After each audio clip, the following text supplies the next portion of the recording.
ভাই নমরুদের কথা শুনছেন নি?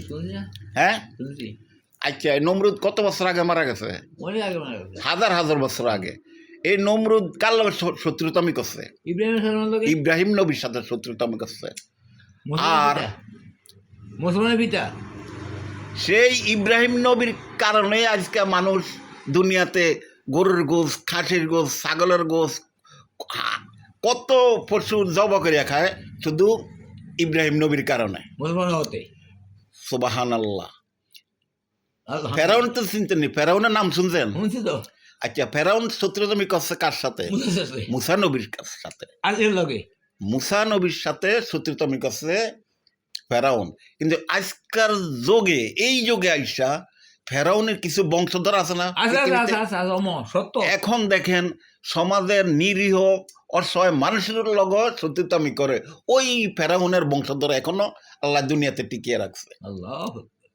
আর আমার আপনার নবী, যাকে আল্লাহ সৃষ্টি না করলে আসমান জমিন পৃথিবী কিছুই সৃষ্টি হইতো না, সেই নবী লাগে শত্রুতামি করছে আবু জাহেল। আজ থেকে ১৫০০ বছর আগে শত্রুতামি করছে। কিন্তু আজকের যুগে মানুষ তার তুলনাগুলা দিচ্ছে। যারা সমাজের ভিতরে খারাপ কাজ করে, অন্যায় করে, অপরাধ করে, তাদের সাথে ওই আবু জাহেলের তুলনা দিচ্ছে। আর যারা ভালো, অসহায়, নিরীহ, গরিব, আর তাদের তুলনা দেয় আমার আপনার নবী মুহাম্মদ রাসূলুল্লাহ সাল্লাল্লাহু আলাইহি সাল্লামের উম্মত হিসাবে।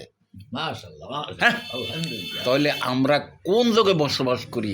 আমরা যখন ছোট ছিলাম তখন সমাজের প্রত্যেকটা মানুষই বলতো শিক্ষা জাতির মেরুদণ্ড, বলতো না? কিন্তু আজকের যুগে, এই যুগে দেখলাম মানে শিক্ষিত মানুষের সবচেয়ে বেশি ভয়ানক। আচ্ছা, এই যে কানাডা বাড়ি করছে, বাংলাদেশের টাকা অপপ্রচার করছে, এরকম হাজার হাজার লন্ডন, আমেরিকা, কত দেশে যায় বাড়ি করছে। আচ্ছা, এরা কি মূর্খ মানুষ না শিক্ষিত মানুষ? শিক্ষিত মানুষ।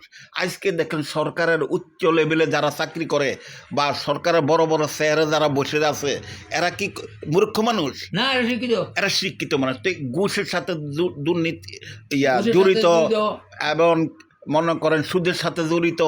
আবার গোরা আবার সবার আগে হাইবেন মসজিদের মাদ্রাসার সামনে, গোরা আগে যাই পাইবেন, গোরা সভাপতি বানায়, সেক্রেটারি বানায়, এই ঘুষখোর গুলারে। কিন্তু আসলে নিরীহ একটা মানুষকে আজ পর্যন্ত দেখছেন মসজিদের সভাপতি বানাইতে, মাদ্রাসার সভাপতি। হায়রে সমাজ, এই সমাজ ভালো হবে কেমনে ভাই? আজকে যতগুলা দিন সামনে আসতেছে, অন্যায় অপরাধের সংখ্যা বাড়তেছে। আর যত আলেমে ওয়াজ করে বলক, কিন্তু কোনো কাজ হয় না। যতক্ষণ ওয়াজ শুনে এতক্ষণ একটু চোখের পানি পেলায় কান দেয়, সবাই না, সবাই না, কিছু লোকে মোনাজাত দিয়ে একটু কান দেয়। কিন্তু যখন বাড়িতে যায় তখন এই যেই লাউ সেই কদু, আমার এই তো যেই লাউ সেই কদু। আসলে আমরা এমন একটা যোগে আসছি, মানে ভালো সমাজ আশা আর করতে পারি না।